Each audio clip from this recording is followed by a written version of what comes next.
I wanted to use this opportunity to share my story, and I know it might take me a bit of time because this moment means a lot to me.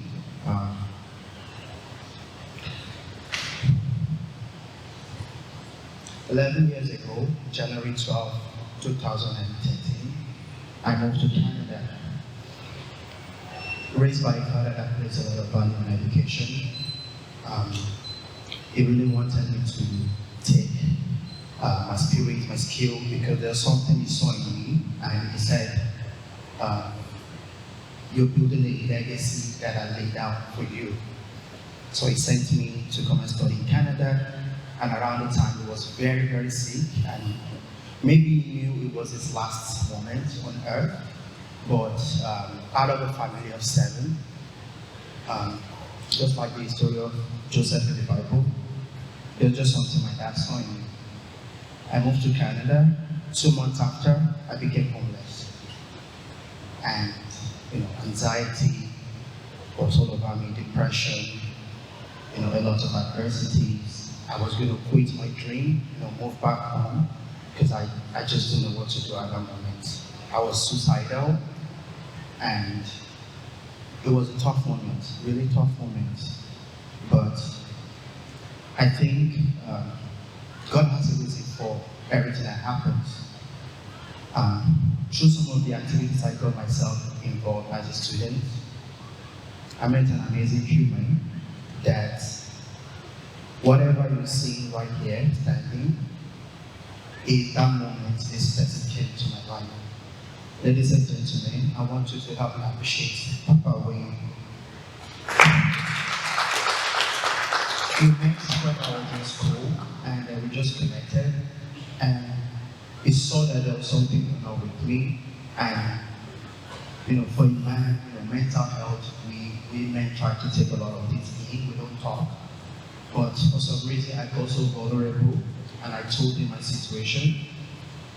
Papa Wayne gave me a shelter. He gave me blankets, beds, mattress, and a home, and he paid my rent for a couple of months. And then I was able to get my dreams on board. The year after I finished school, the day that I finished my exam in school, and I was going to tell my dad I made it because I graduated with distinction. On the same day I wrote my last exam and I did my capstone presentation, I got a call from home that my dad died. For a gentleman that lost his mom when he was 17 years old, fear gripped me. And I started saying, you know what, I'm going to make a difference in my community. And a lot of people here in this room have been instrumental to that story. Rihanna, you're amazing. Thank you so much for everything you do. Ajibike, I appreciate you for joining me on this journey. Jody, Donor, I see you. Thank you so much. We've only met a couple of weeks ago, but yet you've been able to do so much for me. Uncle Jimmy, Alexandria, Bill, I see you. Everybody here, I just want to say a big thank you for being in this moment with us. Tomorrow, we're going to celebrate the spirit of entrepreneurship, businesses, talents in our community. One of our goals in Black 70 is less talk, more doing. Most of the things that you're going to experience tomorrow is going to be a story.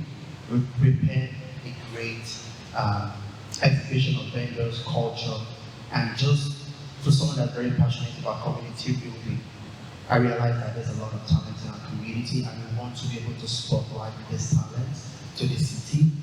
There are so many businesses that are known even in our community, but my goal is I just want to bring everybody together, irrespective of what your background is, what your color is. There's always a common theme amongst all of us. Ladies and gentlemen, I want to say thank you again for believing in us, and come with every energy and come support our community tomorrow. Thank you very much. Tanse. Hello everyone.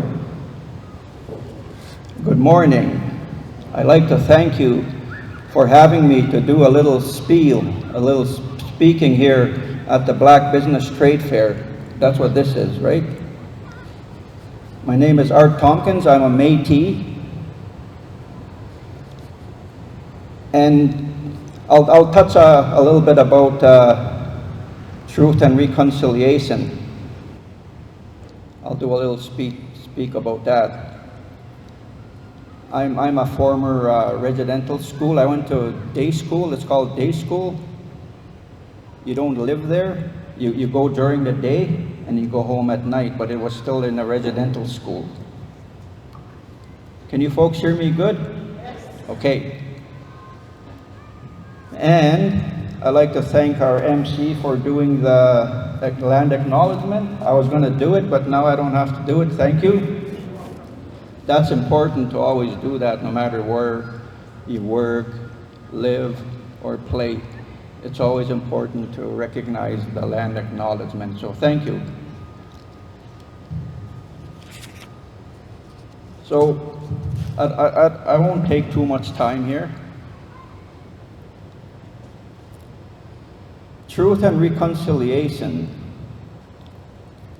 I used to work for the Indian Residential School Department years ago.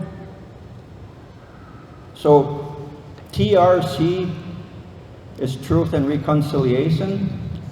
IRSS is Indian Residential School Survivor. IRS, Indian Residential School. NCTR, National Center Truth and Reconciliation. IRSSA, Indian Residential School Settlement Agreement. I just thought I'd share that with you.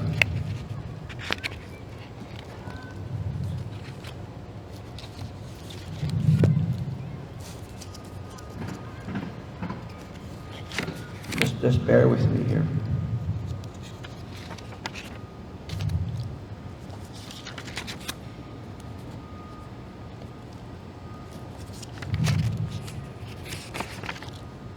The purpose of the Indian Residential School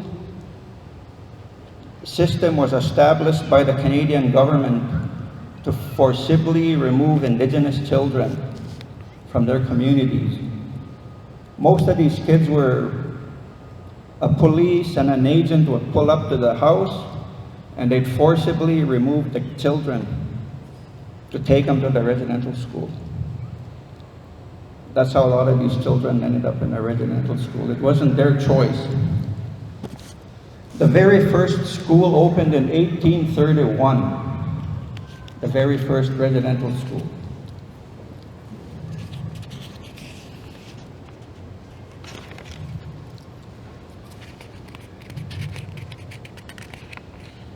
They had an objective.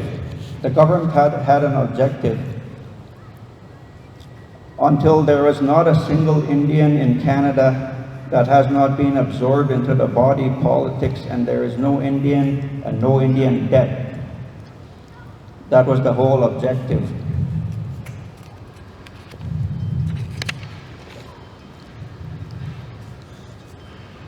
Some quick facts.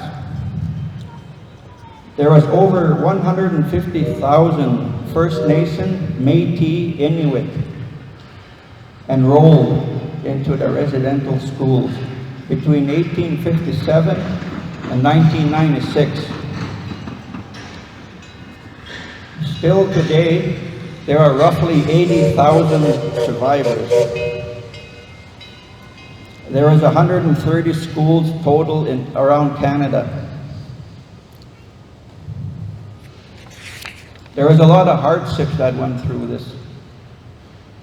I'm hoping maybe someday we can get together again and I could discuss more about the Indian residential school system and how it was and how it affects people still today. Because there was a lot of abuse in the schools, like physical, psychologically, sexually. So,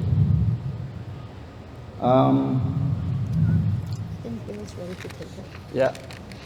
So I'd like to thank you so much for having me here. And like I said, I hope we get together again another day. Hi, thank you. Thank you very much, Art, for sharing with us.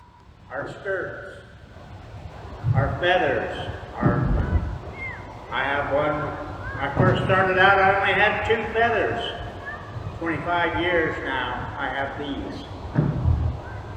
We have scars on our chest. Just like in Africa, a lot of people wear their scars.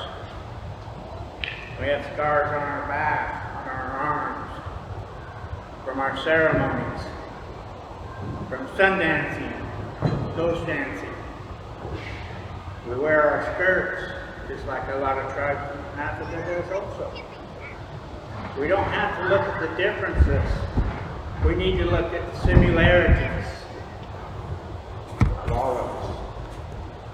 Our good friend there, he's got them beads on. We have trade beads also. You know, we have red trade beads, blue trade beads. They're all over the world. Good similarities that we have with all nations, with all people. In the wheel, there's yellow, red, black, and white. The yellow is for all the Oriental people. The red is for all the native people. The black is for all the African descent people. And the white is for all the European people. We're in a circle. We're in that wheel. We're all connected.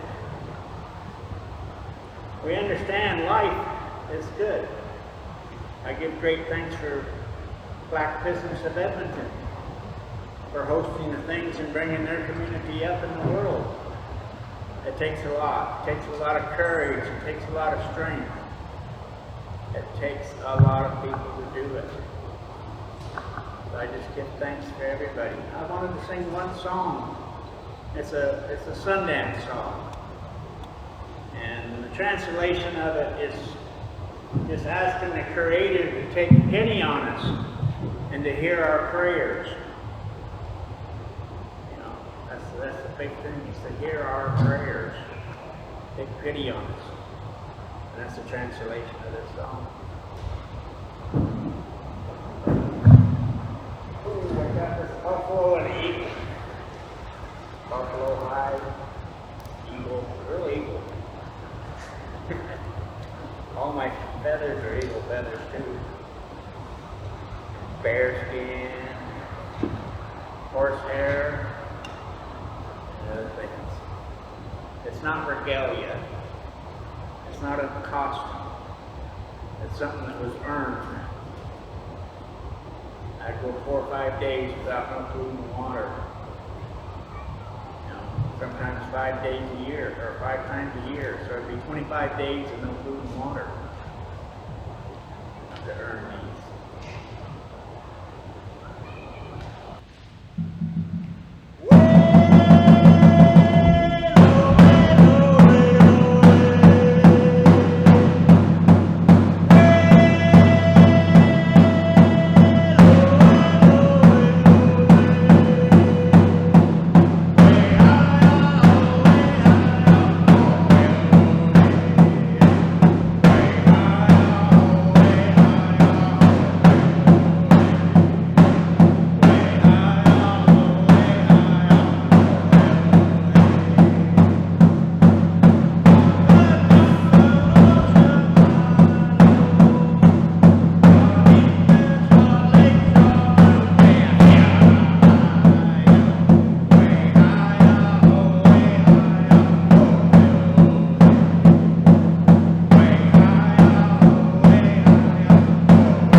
My name is Peter Obiefuna, and it's a great honor to stand here before you today representing a collective aspiration and voices of Black entrepreneurs at this historic Black Business Edmonton Trade Fair 2024.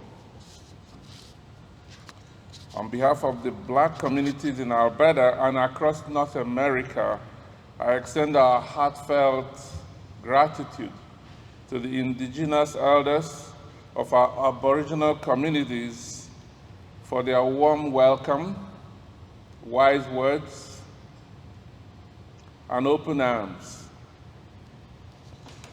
Your gracious acceptance reinforces the spirit of partnership, mutual respect, and shared prosperity that binds both hosts and guests in this vast land of opportunity and peace.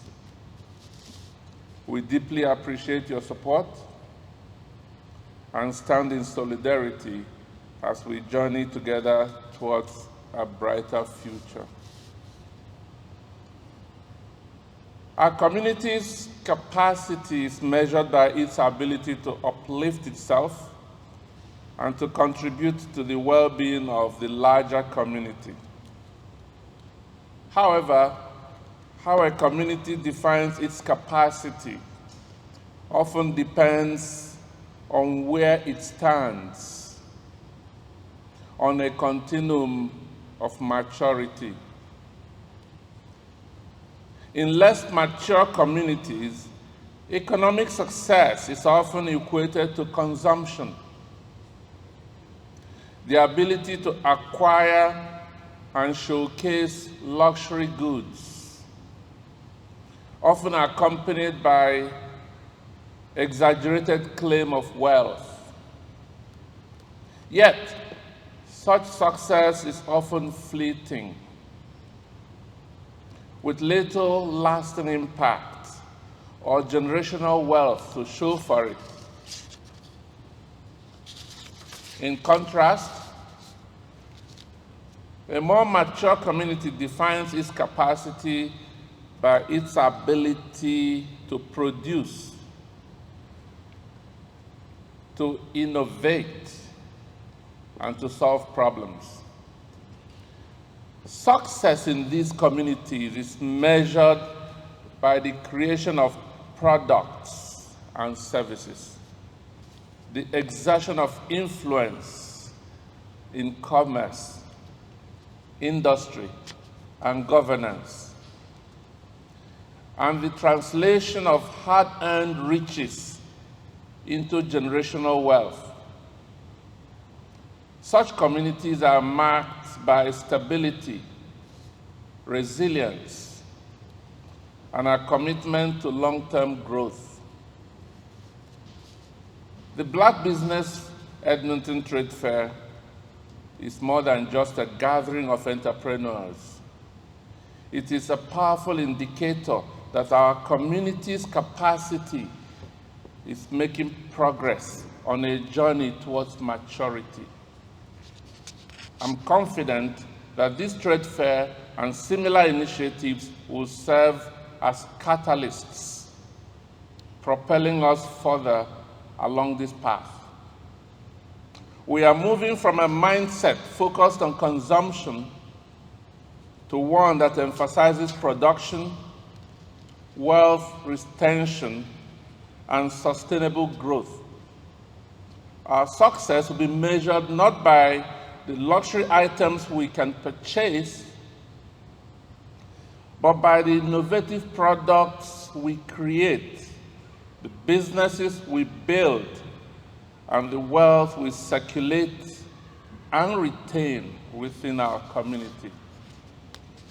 True progress occurs when more of every dollar earned within our community circulates longer before leaving, when our financial resources support and sustain each other, and when the wealth we build outlives us, paving the way for future generations to thrive. I envision a future where Black communities in Alberta continue to strive confidently towards economic maturity, with initiatives like the Black Business Edmonton Trade Fair serving as a vital platform for that progress. It is with this vision in mind that I'm proud to join hands with all stakeholders here present to declare the Black Business Edmonton Trade Fair 2024 officially open. Thank you. Thank you very much. Thank you. Thank you for that empowering speech, and thank you for opening our trade fair in advance for tomorrow. Before we proceed, I'd like to invite IBK back to the stage. We have some gifts that we'd like to present to the Indigenous elders. IBK, please come up.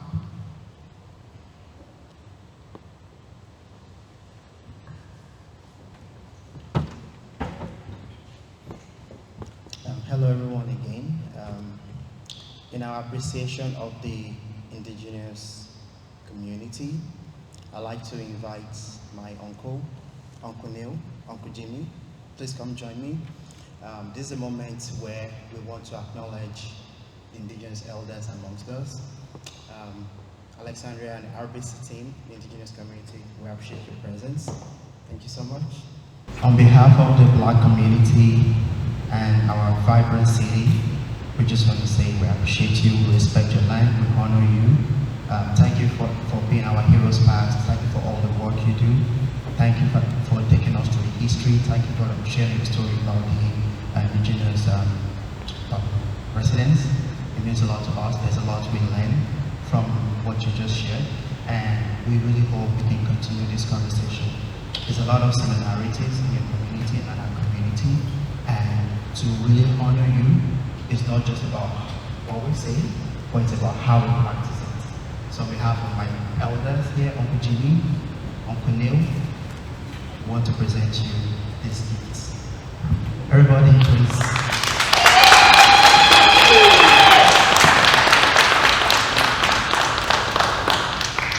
Thank you.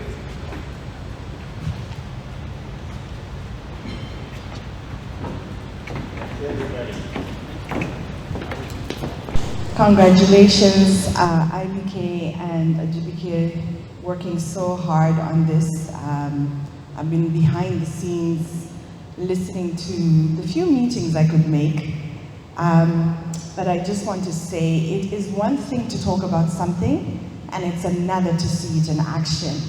And so for this day to be here, to be able to honor the owners of this land, to ask for a blessing as we open the ceremony for tomorrow's very big inaugural event that starts and creates a momentum for Black businesses in Edmonton to show that we are here to add and contribute to this economy, to Edmonton, and for people to know that how they can support us and to continue to support Black businesses.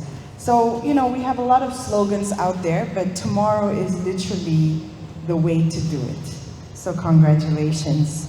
I'm truly honored to welcome you all to the Black Business Edmonton Trade Fair 2024 Business Breakfast. This event is not just a gathering, it's a celebration of our vibrant community as Black entrepreneurs, innovators, and creators. Today we have the privilege to start the beginning, and tomorrow we have the privilege of showcasing 90 incredible vendors who are here to share their stories and their products with all of you. Each of these businesses represents the hard work, dedication, and vision of its owner, and I encourage you to take time to explore and engage and support them. And out here we see one of our favorite banks, I won't mention your name, that has continued to support. We acknowledge you and we thank you that you continue to provide support for entrepreneurs in our community. Your presence here today shows that you believe the power of community and the importance of uplifting one another. As we embark on this exciting day of networking and discovery, let us remember the impact that we have on our community. I invite each of you to consider supporting Black Business Edmonton through donations. It is not easy to put on an event as a first-timer, as new businesses. So for those of you who have networks, encourage, share, promote this, encourage people to go to the donate button and share and donate. Very little adds up, and before you know it, we have quite a bit going. So I do encourage you to do that. Your contributions will directly support the initiatives aimed at empowering Black entrepreneurs and fostering economic growth within our community. No gift is too small, and every donation helps us create more opportunities for collaboration and mentorship. So I want to extend my gratitude to the organizers, the sponsors, and volunteers who have worked tirelessly to bring this event to life. It is your collective effort that enables us to gather this beautiful space and celebrate our achievements. So let's get started. I encourage you to enjoy and to promote and share. And for all our allies in the room, continue to encourage more allies to come out because we need one another. True African, true Black business is Ubuntu. I am because you are. And let's continue to support one another to make Edmonton a great city.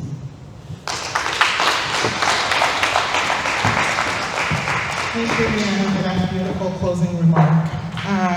Just to conclude here, I'll invite IBK to give a vote of thanks. IBK, please come up.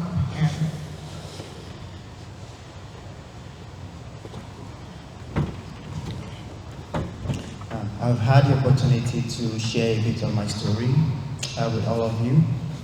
All of these wouldn't have been possible without the most important support a man can have, which is a wife. Blessing, thank you so much for standing the course for me.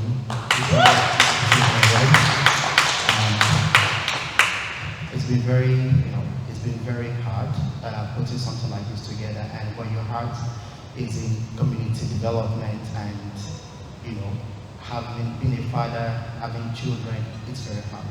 So I have a very strong wife. She always, she's just, everything you see here, all the work you do, it wouldn't have been possible if it wasn't for her support. So my love, I appreciate you. So before we close, I just want to encourage everybody as a community leader and as a stakeholder, as someone who supports our vision. It's really hard putting this event together, and we need support. There's a QR code on the table. If you can scan it, we're trying to raise some money to cover a lot of expenses we need for tomorrow. So we can take it and share with anybody you want. We're really trying to raise funds because tomorrow is going to be, like I said, an historic day, and we really want all of this business out here and out there and in the display area to experience success. A big thank you to Fort Edmonton Park, ladies and gentlemen, Cindy, Mary, thank you so much for all you do. I appreciate everybody for attending this event. Together, let's build. Thank you so much.